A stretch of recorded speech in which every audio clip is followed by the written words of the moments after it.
Have you ever wondered how your sales performance compares against your competitors and peers? The B2B Sales Benchmark Report provides the definitive guide to what success looks like in 2021. See how you compare in terms of win rate, sales cycle, average deal value, relationships, and engagement. You can see the results and get the full report at ebster.com/B2B-sales-benchmarks.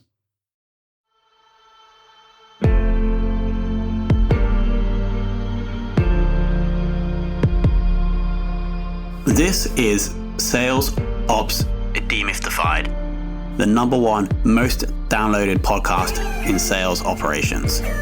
We invite the brightest minds in sales operations onto the show to deconstruct the why, what, and how behind rep productivity, forecasting, metrics, and all things revenue. This podcast is brought to you by Ebster, the leading customer engagement platform for Salesforce.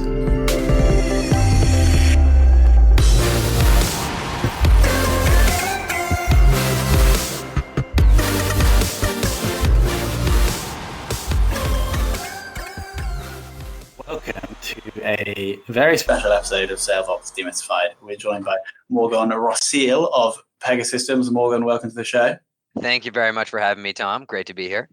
So I just said before we started recording that we had Chris Santos of Pluralsight on a couple of months back, who had Navy experience, and she was incredible. So Morgan, interestingly, has Army experience, and for the last 2.5 years has been running or managing the sales operation at Pegasystems. So hopefully we're going to get some context from that experience, but they'll also transitioning from that into sales operations. So super interesting interview. Let's kick off with the first question. How did you initially get into sales operations, Morgan? Yeah, so that's a great question. Obviously, a fantastic jumping off spot. So, I did Army ROTC in college, and originally thought that I'd go active duty, do my 4 years, and take it from there. So I had a guaranteed job. I did my undergrad in business administration, but once I decided to go into the National Guard, which is a more part-time version of the Army, I said, oh man, I better get some real life experience out there. So I started my career in insurance and then worked as a project manager at Stryker, which is a medical device company here in the States. And really, that was my first taste of working with a sales team and going to sit in customer meetings, understanding how to walk a potential customer or prospect down the road to a solution that you think would benefit them, being able to articulate the R or the benefit that they'll receive. And then after doing that for a little bit, I wanted to make sure that I was setting myself up for success for, say, the next 30 years, right? Essentially the rest of my career. And, I was always interested in the back end data portion of how a sales organization works. And I realized that data is only growing exponentially, and is likely to do so for the rest of our careers. So at that point, I went back and got my MBA in business analytics and said, all right, great. How can I start applying this, leveraging my experience with sales teams?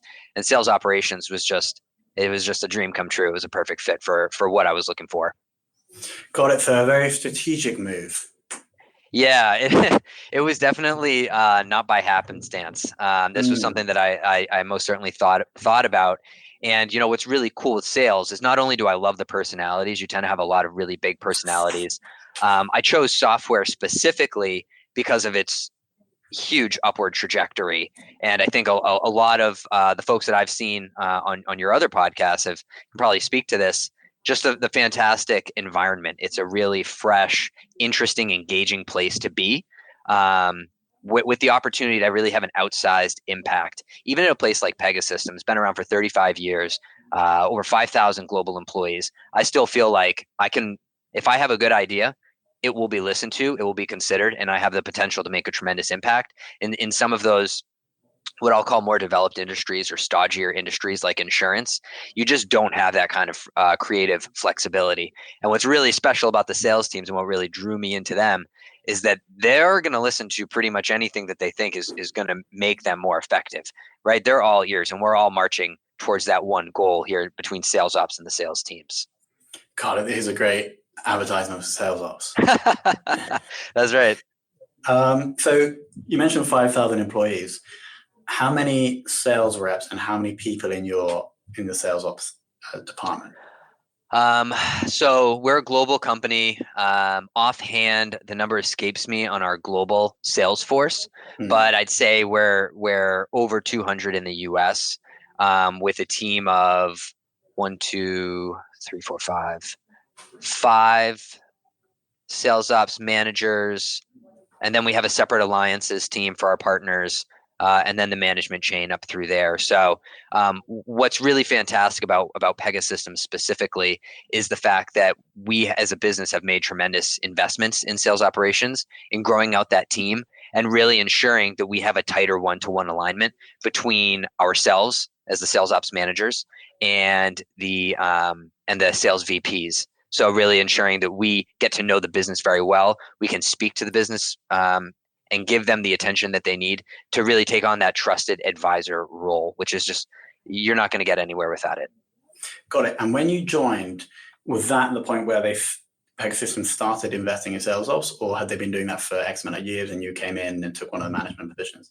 Yeah, so that's a great question. I actually started my sales ops journey as sort of an aide de camp. So I was picking up all of the, and anywhere we didn't have business, or excuse me, we didn't have resources to handle certain projects, that would fall to me. So I got, it was a great opportunity for me in a sales ops role to meet folks around the business, really understand how the business works and how to get things done at my company. And then once we started to really build out and flesh out the sales ops management team, we also spun off some of what was sales ops into sales effectiveness. So really building out a programmatic structure around those folks. At that point, I was able to align myself directly with one of our go-to-market sales teams and really get deep on the day-to-day, the nitty-gritty, the opportunities, the prospects, and all the campaigns that we're running against our target orgs. Got it. Current sales tech stack at Pegasystems. So I don't know how much you know about Pegasystems or how much any of the viewers do, but we are a very robust company. And whether you want to say we eat our own dog food or drink our own champagne, a lot of our systems are built on the unified Pega platform. And that's a platform that essentially allows for no low code app creation in the realms of CRM, digital engagement, and then we can also layer in robotic automation and AI into that. So most of the tools that we use, for example, our CRM is Pega Sales Automation, and that's built on our platform. That's managed by our in-house team. I mean, we've created it, we sell it, so we know it. So it's proven to be a really unique tool that we're able to quickly, by virtue of the product and by virtue of the talent that we have in-house, create the updates, the new views, et cetera, that we need to be effective as a business.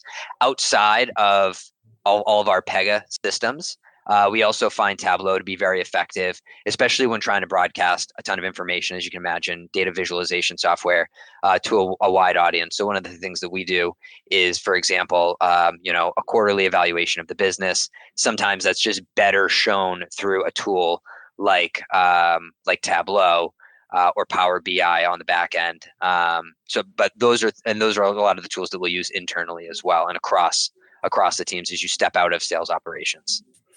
Got it. And have you, let's say in a parallel universe, you guys are using Salesforce, and so we have two parallel universes. Do you think that in your parallel universe, you in the sales ops team are able to push more customizations easier the way you currently are versus if you're running on Salesforce, or not really much difference? Yeah, so I think that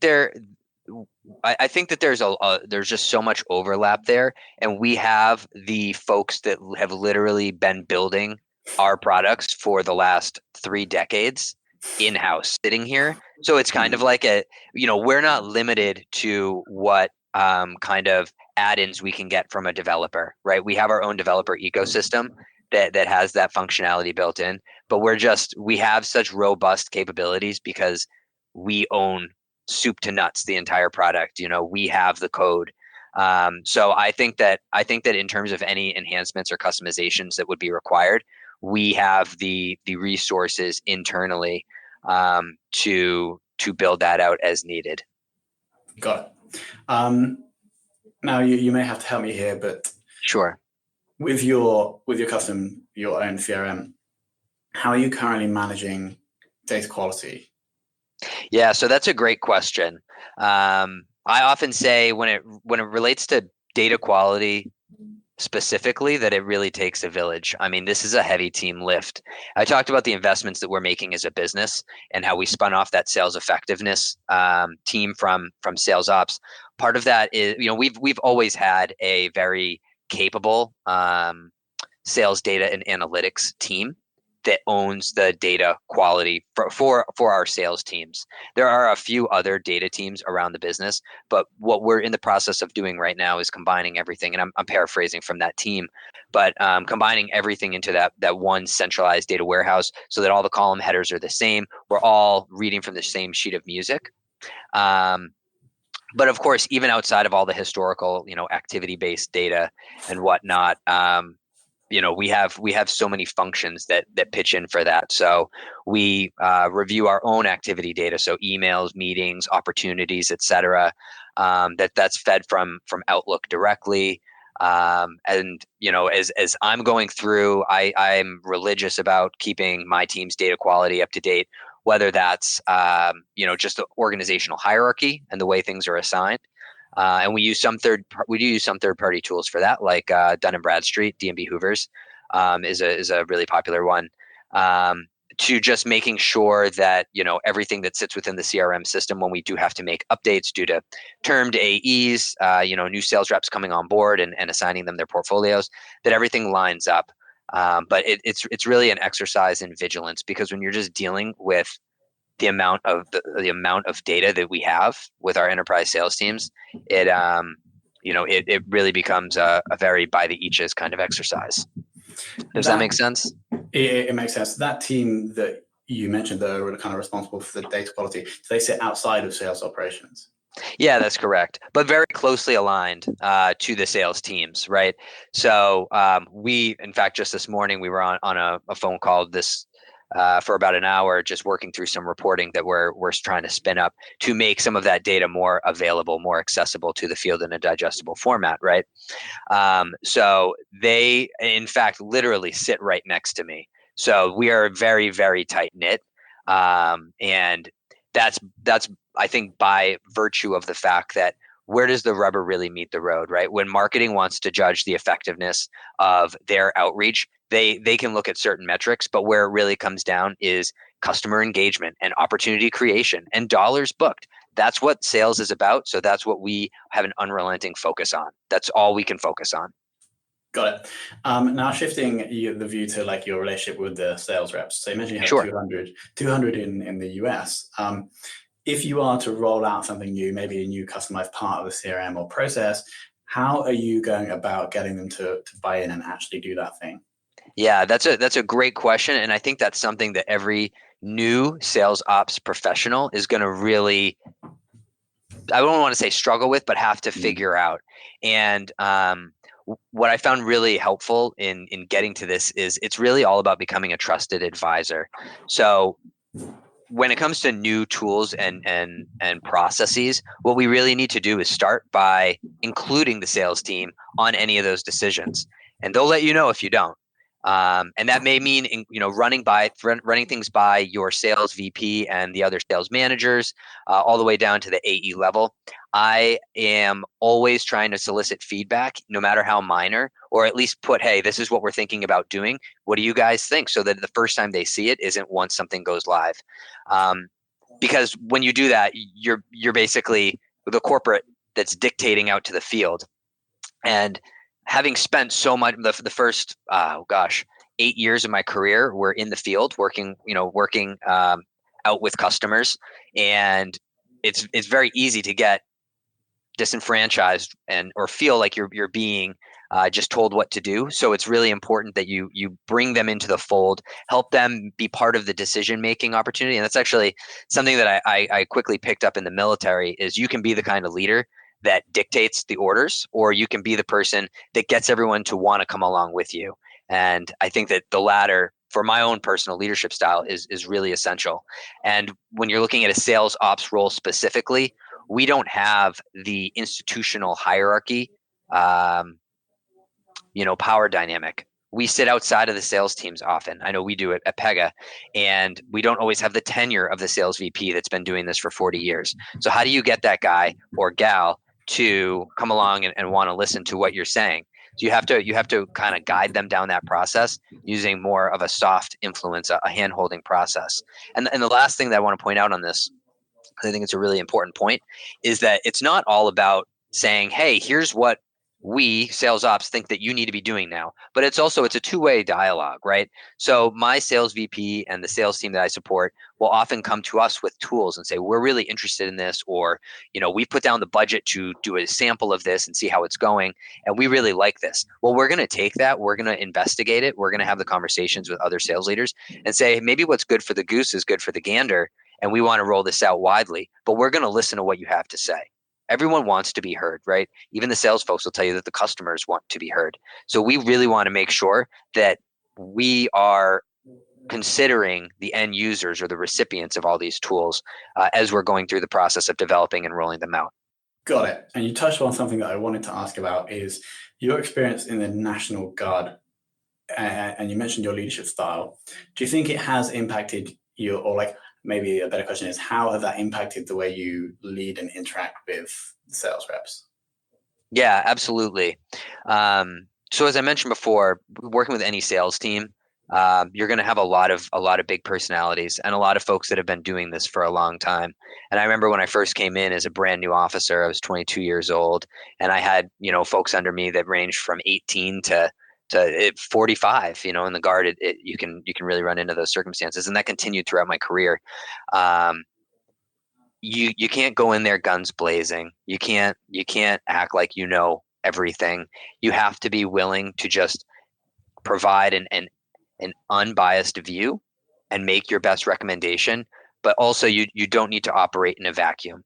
I always solicit feedback before I make a decision, because chances are very good that there's folks, whether on my sales operations team and in my management chain, or within the sales teams themselves, that have been through this at some other company, have run into a similar issue, and they have great feedback. So I think what I learned during my time as an officer in the Army National Guard is that I'm not too proud to seek out guidance from others, because again, looking back to that idea of trying to facilitate cooperation amongst the team and not have that dictatorial type of environment, it's just I think it's really important that we all agree this is what we're going for. We're in this together, like it or not. Now, I may ultimately have to be the decision maker, and you can't please everyone all the time, but it's really important for me to make sure that I understand all of the perspectives. So I'm always thinking, even if it's just a format to an email, okay, I know that this person's traveling this week, so they're going to be looking at this on their iPhone. So I've got to make this in a format that's digestible for them.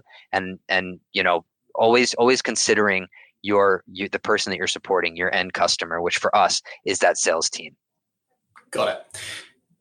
While we're talking about the sales team, what are you guys currently doing to make the individual reps more productive? So that's a $1 million question. I think that's something that most organizations are never completely done working towards as a goal. One of the things that I think is really important, again, is that impartiality. So we're not confined to the day-to-day chasing of deals. We're not looking at, hey, did we get the offer note out? I mean, we look at all of these metrics in aggregate or on as a one-off, but our day is not consumed like that with that, like it is for the AE or the frontline sales manager. We are able to have a wider aperture. So one of our big initiatives this year, for the last couple of years, but something that we've done in fits and spurts, and are trying to institutionalize across the organization is the sense of a cadence, right? Hey, we are going to proactively put the information in front of you that's going to allow you to start looking out to 2020, right? Let's look at mid 2020. Where do we stand? And building out some of the common sense metrics that are going to go along with that. If you're an AE and your quota is $1 million and you have $1 million in pipeline for next year, you better be an all-star AE or you're going to miss your number. So we start looking at how many times, what's your multiple of your quota that you have going into next year? Great. What's the quarterization of that? Are you looking to book something every quarter? And we're facilitating those conversations all the way up from the CEO level down to the AE and their FLSM, and establishing, not only the data-driven conversations, because we will present the unbiased data, but it's really that is only the jumping off point. But the sales managers up and down the line will inject their knowledge, their awareness of their teams to further drive those insights. But we as a sales ops organization are presenting that data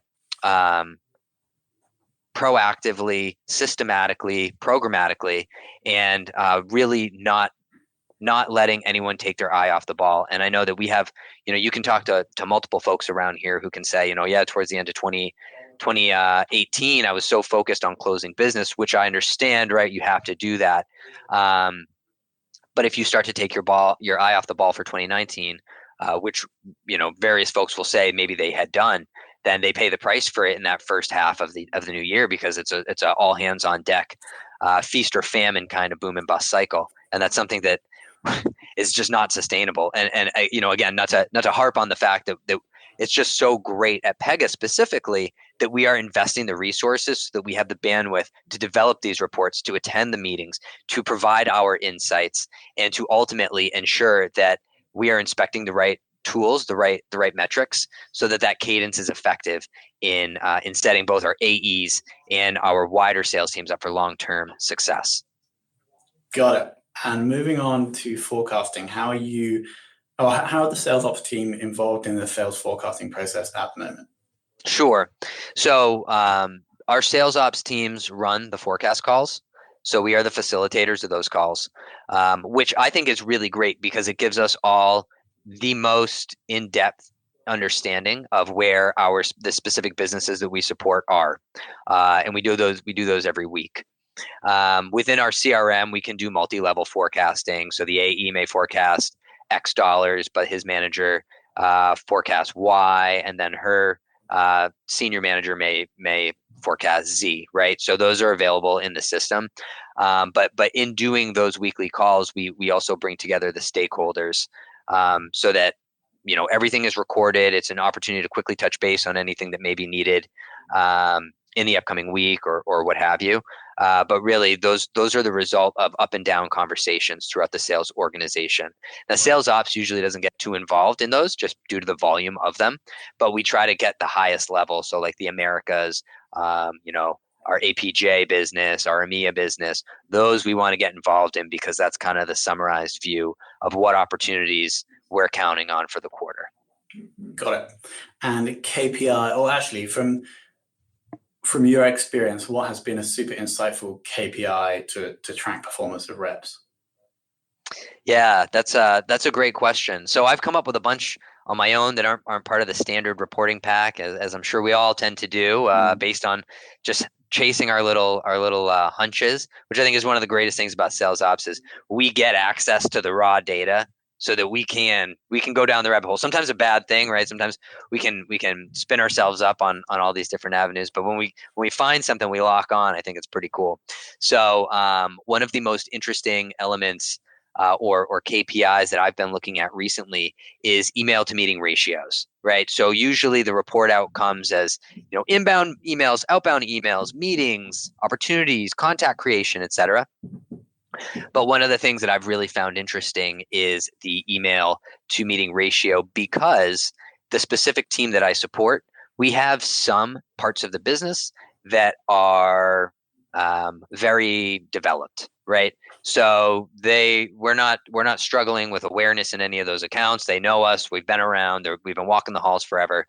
And then we have others where naturally through the growth of any organization, we start targeting different areas. And it's interesting when I compare those sales teams and especially their email to meeting ratios, the amount of outreach that it'll take, even just for a tenured AE, to get meetings where they already have the relationships built up versus a new hire AE who's trying to build their own brand as an AE or a sales rep within an organization, and how telling that can be in the first few months of their employment. And not only when you have a new territory that's getting stood up, which naturally involves a lot of, seeking out who's going to be your fox, who might be the advocates as you start a sales cycle, and even finding out where businesses are in their sales cycle, but also looking at as a metric for new hires, what is your messaging? How are you messaging? Is this resonating? And if you are a new hire who's quickly getting to meetings, so you have a low email to meeting ratio, what are you doing? How did you figure it out so quick that we can emulate and spread across our new hire population? So that's just an example of one KPI that I'm specifically looking at that I think can start to tell a bunch of different stories as you tie the data and your deep knowledge of your sales team together. Got it. And especially if a new rep is joining, it's a good indicator of what their ramp time will be, right? If you can see. That's right. Cool. That's right. And so that's just to clarify, it's like total outbound emails sent versus total meetings had, and then taking the percentage. Yeah, that's correct. That's correct. Now, there's always nuances in the data, right? And that's where you as a sales ops manager get to impart your wisdom. So the sales manager himself or herself knows what the AE is doing and what they're spending their time on. And similarly, as you get inculcated in the business and you are on those forecast calls, you're in the meetings in the hall with the sales managers, et cetera, you start to know. So, for example, you may have you may have an AE who's spending a ton of time at an org that they just recently sold something into. So are they really prospecting? Are they trying to radiate in that org? Or is this more, the deal's been concluding and we're trying to do a little bit of customer success management. And then we should expect to see that fall off next quarter. So there are some nuances. But even if you're new, as I would say, even if you're a new sales ops manager or a sales ops analyst looking at this data, I think it's still valuable to at least present that information in an unbiased way to the sales manager or I'll just say to the sales team, and let them make apply their own judgment to that in order to drive the conversation with their teams. Got it. And final question, who has been the one leading light for you in sales operations? Who has inspired you the most? So that's a really difficult question.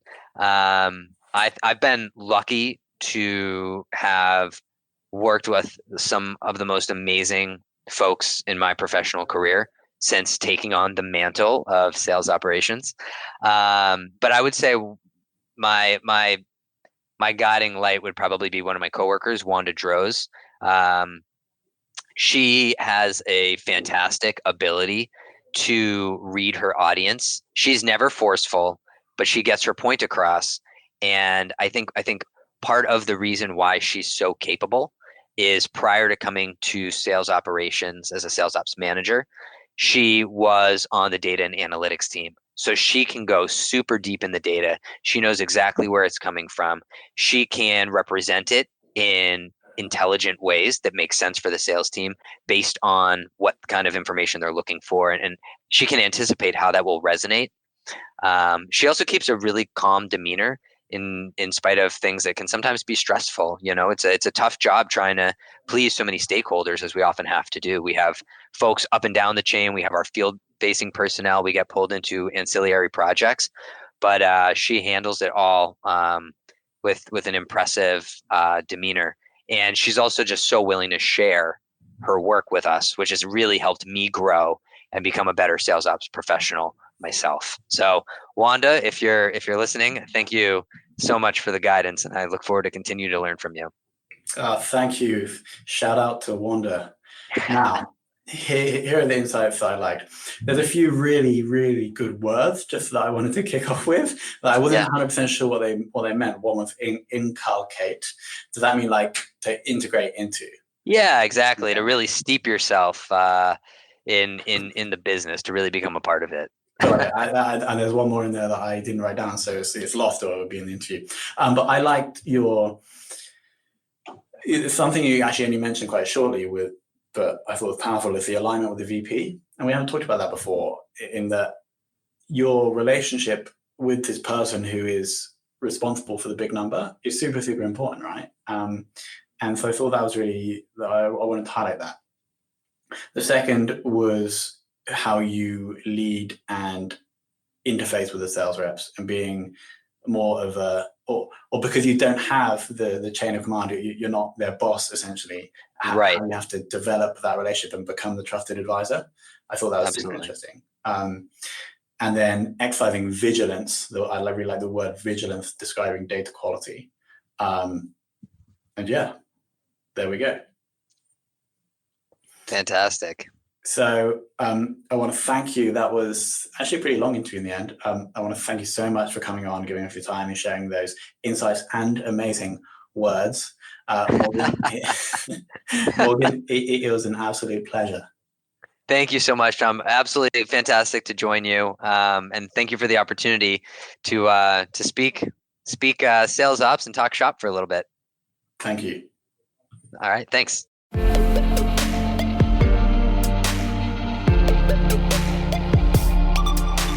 Thank you for listening to this episode of the Sales Ops Demystified podcast. If you are listening on a podcast listening application, then please subscribe, rate, and review. And if you have any questions about the show, if you know a guest, or if you have any questions about sales operations, just hit me up at tomhunt@ebster.com. That's tomhunt@ebster.com.